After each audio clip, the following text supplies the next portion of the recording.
Hello everyone, now we will start part 3rd of chapter 2. Chapter 2 is Democracy, Present Day World of Civics.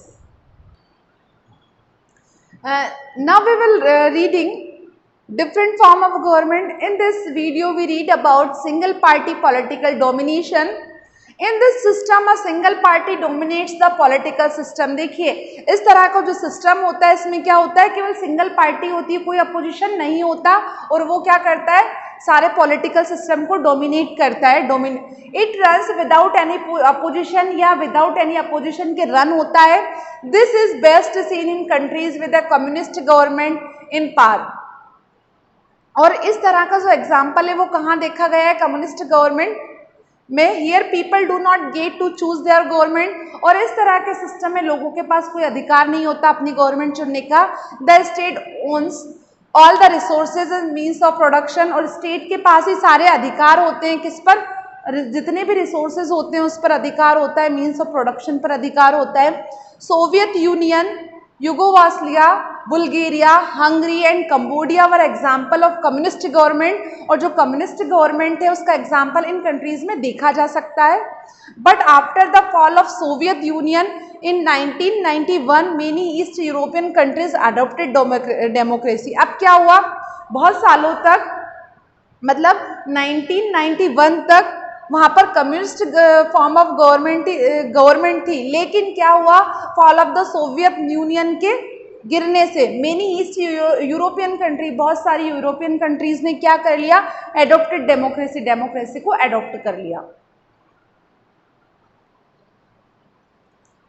In the present day, China is the best example of such a system of government. देखिए इस तरह का system अभी कौन सी country में follow किया जाता है, चाइना में. इस तरह की फॉर्म ऑफ गवर्नमेंट का एग्जाम्पल देखा जा सकता है. The communist party is the only party that exist in China.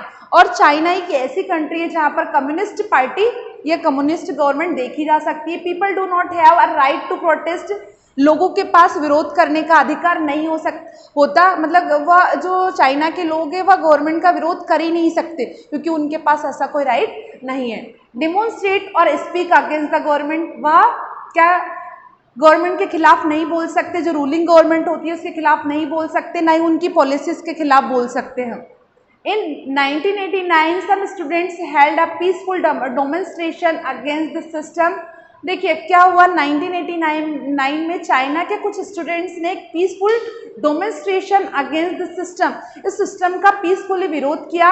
Eight Tiananmen square in China, China के तियानमेन स्क्वायर पर. However it was suppressed ruthlessly by the communist government. तो क्या हुआ, जो कम्युनिस्ट गवर्नमेंट थी उसने उसको सप्रेस्ड किया, मतलब बहुत ही रूडली तरीके से उसे दबा दिया और उन स्टूडेंट को वहाँ से हटा दिया. उनकी इस बात को माना नहीं गया और इसी तरह से आज भी वहाँ पर कम्युनिस्ट गवर्नमेंट फॉलो की जाती है.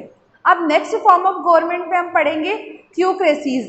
The term theocracies comes from the Greek word theokratia, जो या थियोक्रेसी वर्ड है या एक ग्रीक वर्ड है. It is a system of government in which priest. अब इस तरह का जो गवर्नमेंट सिस्टम होता है इसका हेड कौन होता है, प्रीस्ट होता है.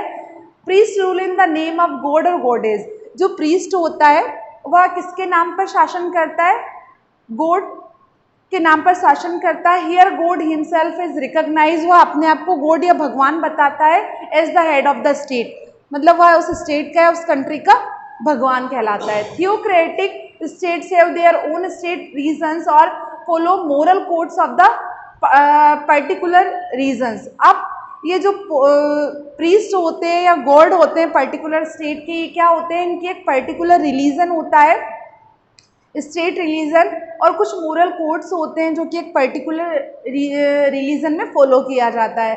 सच स्टेट में use the administrative hierarchy of their particular religion. Vatican city is a perfect example of a theocracy. और इस तरह की जो फॉर्म ऑफ गवर्नमेंट है वो कहाँ देखी जा सकती है, वेटिकन सिटी में देखी जा सकती है. जो वेटिकन सिटी है, it is not a country, या एक कंट्री नहीं है, बट ए सिटी स्टेट, या एक सिटी स्टेट है. It was established as an independent state, या एक इंडिपेंडेंट स्टेट है.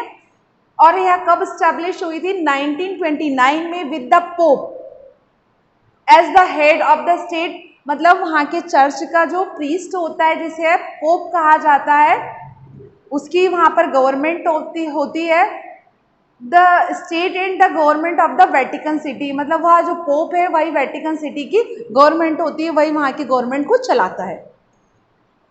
The pope is the head of the Catholic church. जो पोप है वो क्या होता है? कैथोलिक चर्च का हेड होता है। And assumed power after the elective process. और उसके पास वो सारी पावर होती है जो कि एक इलेक्टिव प्रोसेस के बाद आती है। वो सारी पावर उसके पास होती है, या वो अज्यूम कर लेता है कि मेरे पास वो सारी पावर है। He exercise principles legislative, executive and the judicial power over the Vatican City. और जो पूरी वेटिकन सिटी है उस पर वह राज करता है। सारी पावर, चाहे वो लेजिस्लेटिव पावर्स हो, एग्जीक्यूटिव पावर हो, चाहे जुडिशियरी पावर हो, वो सारी पावर किसके पास होती है? एक पोप के पास होती है, जो कि कैथोलिक चर्च का हेड होता है। वो अपने आप को भगवान मानता है उस स्टेट का। A body of cardinal appointed by the Pope advise him about the matters of the church। अब एक कार्डिनल अपॉइंट किया जाता है किसके द्वारा? चर्च के द्वारा, सॉरी पोप के द्वारा एक बॉडी अपॉइंट की जाती है, कार्डिनल बॉडी। और वह क्या करता है? इस बॉडी से एडवाइस करता है about the matters of the church. Church के जितने भी मैटर्स होते हैं उनको वह उनसे एडवाइस करता है, डिस्कस करता है। Next form of government is authoritarian government. An authoritarian government is based on the principle that the leaders and not the people। देखिए जो अथॉरिटेरियन गवर्नमेंट होती है किस पर बेस होती है? लीडर पर बेस होती है। इसका जो सेंट्रल पावर होती है वो किसके पास होती है? लीडर के पास। And not the people, people के पास कोई अधिकार नहीं होती, कोई पावर नहीं होती।